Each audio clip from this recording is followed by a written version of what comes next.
राधे राधे दोस्तों, कैसे हैं आप सब। दोस्तों 22 मार्च से शुरू हुए चैत्र नवरात्रि अब समापन की ओर है। जी हाँ दोस्तों, 29 मार्च 2023 को चैत्र नवरात्रि की अष्टमी तिथि है और 30 मार्च को चैत्र नवरात्रि की जो है दोस्तों महानवमी है। अष्टमी और नवमी तिथि को लोग व्रत रखने के साथ ही कन्या पूजन भी करते हैं। हिंदू धर्म में कन्याओं को माँ दुर्गा का रूप भी माना जाता है। जी हाँ दोस्तों, अष्टमी तिथि को दुर्गा अष्टमी या फिर माँ अष्टमी के नाम से जाना जाता है। नवरात्रि के 8वें दिन माँ गौरी की पूजा करने का विधान है। तो इस साल अष्टमी तिथि 29 मार्च 2023 बुधवार के दिन को है और हिंदू पंचांग के अनुसार अष्टमी तिथि 28 मार्च को शाम 7:02 से प्रारंभ होगी, जो कि 29 मार्च को रात 9:07 पर समाप्त होगी।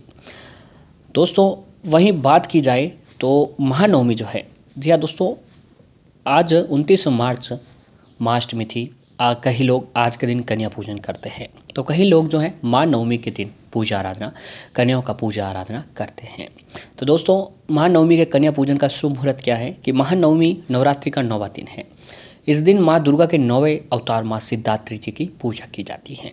इस साल महानवमी 30 मार्च 2023 को है और हिंदू पंचांग के अनुसार 29 मार्च की रात 9:07 पर नवमी तिथि प्रारंभ होगी, जो कि 30 मार्च को रात 11:30 पर समाप्त होगी।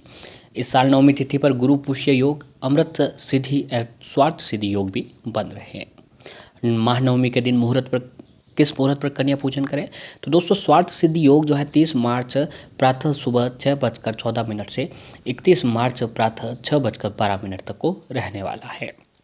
ब्रह्मा मुहूर्त सुबह 4:41 से प्रातः 5:28 तक रहेगा। अभिजीत मुहूर्त की बात की जाए तो अभिजीत मुहूर्त जो है प्रातः 11:45 से दोपहर 12:30 तक को रहने वाला है। दोस्तों अष्टमी और नवमी तिथि के दिन, जी हाँ दोस्तों, दोनों ही दिन जो है कन्याओं का पूजन किया जाता है। मान्यता है कि जो भक्त अष्टमी या फिर नवमी तिथि के दिन कन्या पूजन करते हैं, उन्हें माँ दुर्गा को हलवा एवं चना के प्रसाद का भोग लगाना चाहिए। इस दिन कन्याओं को घर बुलाकर उनके पैरों को धुलाकर पूजन करना चाहिए। रौली तिलक लगाकर कलावा बांधकर सभी कन्याओं को हलवा पूरी और चने का प्रसाद खिलाएं। इसके बाद अपने सामर्थ्य के अनुसार भेंट व दक्षिणा देकर उन्हें विदा करना चाहिए। मान्यता है कि ऐसा करने से भक्त की सभी इच्छाएं पूरी होती है और अखंड सौभाग्य की प्राप्ति होती है। कार्यों में आ रही बाधाएं भी खत्म हो जाती हैं। तो दोस्तों अगर आप लोग जो है अष्टमी तिथि के दिन जो है कन्याओं का पूजन नहीं कर पाए हैं, तो आपको नवमी तिथि के दिन जो है कन्याओं का पूजन जरूर करना चाहिए। दोस्तों नवमी तिथि के दिन जो है कन्या का पूजन करना बहुत ही अधिक पुण्य फलदायी माना जाता है। जी हाँ दोस्तों, नवमी तिथि के दिन 9 कन्याओं माता का स्वरूप मानकर पूजा जाता है। अगर कन्याओं की आयु 10 वर्ष से कम हो तो बहुत ही उत्तम रहता है। कन्या पूजन करने से माँ दुर्गा बहुत ही प्रसन्न होती है और अपने भक्तों पर विशेष कृपा बरसाती है। इस दिन जो कन्याएं आपके घर आती है, उन्हें लाल चुनरी जरूर देनी चाहिए। जी हाँ दोस्तों, लाल चुनरी देना बहुत ही अधिक शुभ माना जाता है। अब महानवमी के दिन कन्या पूजन किस प्रकार करना चाहिए कि जब भी नवरात्रि व्रत का पारण करें तो आपको एक कन्या पूजन जरूर करना चाहिए। कन्याओं को अपने घर बुलाकर सबसे पहले उनके पैर साफ करें। इसके बाद उन्हें रौली का टीका करें, कलावा बांधें। इसके बाद उन्हें भोजन दें। भोजन में हलवा चना पूड़ी विशेष रूप से बनाएं। जब वो भोजन कर ले तो उन्हें हाथ धुलवाएं। अंत में उन्हें दक्षिणा दें और उनके पैर छूकर उनका आशीर्वाद जरूर लें। अंत में उन्हें परे के समान साथ विदा करें। इस दिन हवन कराना भी बहुत अधिक पुण्य फलदायी माना जाता है। यदि आप कन्याओं को भोजन नहीं करवा पाते तो आप माँ दुर्गा को भोग लगाकर गाय को पूड़ी और हलवा खिलाएं। अगर इस दिन कोई कन्या आपको मिलती है तो उसे दान में कुछ न कुछ भेंट आपको जरूर करना चाहिए। तो दोस्तों आप कन्याओं को नवमी तिथि के दिन क्या भेंट करना चाहिए कि उसके बारे में भी जान लेते हैं। तो इससे पहले दोस्तों इस बात का आपको ध्यान जरूर रखें कि कन्याओं को जो है दोस्तों हलवा पूरी, जी हाँ दोस्तों, हलवा पूरी और चने की सब्जी को भोग माता रानी को लगाकर फिर कन्याओं को सभी को जो है प्रसाद के रूप में ग्रहण जरूर करवाना चाहिए। ऐसा करने से घर में माता रानी की विशेष कृपा आपके ऊपर बनती है और माता रानी की कृपा से घर में दिन दूरी और रात चौगुनी आपको तरक्की देखने को मिलती है। अब नवमी तिथि के दिन क्या देना चाहिए कन्याओं को, उसके बारे में भी जान लेते हैं। तो दोस्तों सबसे पहले कन्याओं को जो है आपको देने रूपी लाल वस्त्र, जी हाँ लाल वस्त्र। नवरात्रि में आप कन्या भोजन करें तो कन्याओं को उपहार के रूप में लाल वस्त्र देने के बहुत ही अधिक विशेष महत्व होता है। अगर किसी वजह से आप लाल वस्त्र देने में असमर्थ है, जी हाँ दोस्तों, हर कोई व्यक्ति लाल वस्त्र जो है नहीं दे पाता है, तो आप लोग एक काम जरूर कीजिएगा कि आप कन्या को लाल रंग की चुनरी जरूर दें। जी हाँ, लाल रंग को वृद्धि का प्रतीक माना जाता है और इसके साथ ही लाल रंग की पोशाक, माँ की पोशाक का रंग लाल होने के कारण यह बहुत ही अधिक शुभ माना जाता है। वहीं लाल रंग के वस्त्र देने से आपका मंगल भी मजबूत होता है। तो लाल रंग के जो है दोस्तों आपको वस्त्र या फिर लाल रंग की चुनरी जो है कन्याएं जो आती हैं उनमें भेंट रूपी जरूर देनी चाहिए। तो अगली जो कन्याओं को भेंट देनी चाहिए वह है फल। जी हाँ, कन्याओं का नवरात्रि में कन्या भोज करने में कन्याओं को कम से कम एक मौसमी फल जरूर देना चाहिए। माना जाता है कि नवरात्रि में कन्याओं को फल देने से आपको आपके अच्छे कर्मों का फल कहीं गुना वापस होकर प्राप्त होता है। फलों में सबसे शुभ केला और नारियल को माना जाता है।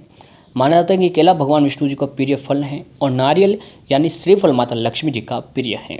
इन दिनों दोनों का ही दान करने से आपके घर में सुख, समृद्धि और धन दौलत की जो है दोस्तों प्राप्ति होने लगती है। अब अगली चीज़ है वह है मिठाई। कन्या भोज को करने के लिए आपको कम से कम एक मिठाई भी जरूर शामिल करनी चाहिए। अगर किसी वजह से आप मिठाई शामिल न कर सके तो आप घर में साफ सुथरे ढंग से बनाया हुआ सूजी या फिर आटे का हलवा भी माता रानी को भोग लगाकर कन्याओं को खिला सकते हैं। ऐसा करने से आपके गुरु ग्रह की मजबूती बढ़ती है और माँ भगवती भी आपसे प्रसन्न होती है और घर में तरक्की के योग बनते हैं। अब अगली जो सामग्री है वह है दोस्तों श्रृंगार सामग्री। नवरात्रि में कन्या भोज कराने के बाद कन्याओं को भेंट में श्रृंगार की सामग्री उपहार में जरूर दे। ये श्रृंगार सामग्री पहले माता रानी को अर्पित करनी चाहिए, उसके बाद छोटी कन्याओं को बांट देनी चाहिए। मान्यता है कि कन्याओं द्वारा ग्रहण की गई श्रृंगार सामग्री सीधे माता रानी द्वारा स्वीकार कर ली जाती है। अब अगली जो चीज़ है वह है दोस्तों चावल या जीरा। जी हाँ दोस्तों, परंपराओं के अनुसार कन्याओं को जब विदा किया जाता है तो विदाई में कोचा दिया जाता है। इस कोचे में चावल और गुड़ दिया जाता है। मान्यता है कि इससे आपके घर में धन धान्य की वृद्धि होती है। नवरात्रि में भी आप कन्याओं का भोजन करें। विदा करते समय कन्याओं को उपहार के साथ थोड़ा सा चावल और जीरा भी देना चाहिए। इससे आपके घर में संपदा बढ़ती है और घर में तरक्की के योग बनते हैं। अगली जो चीज़ है वह है दोस्तों सिक्के। जी हाँ दोस्तों, इस बात का आपको विशेष रूप से ध्यान रखना चाहिए कि नवरात्रि में कन्याओं को विदा करते समय उन्हें दक्षिणा के स्वरूप कुछ रुपए पैसे भी जरूर देने चाहिए। ऐसा करने से आपके ऊपर माता लक्ष्मी जी प्रसन्न होती हैं और आपके घर भंडार भर देती हैं।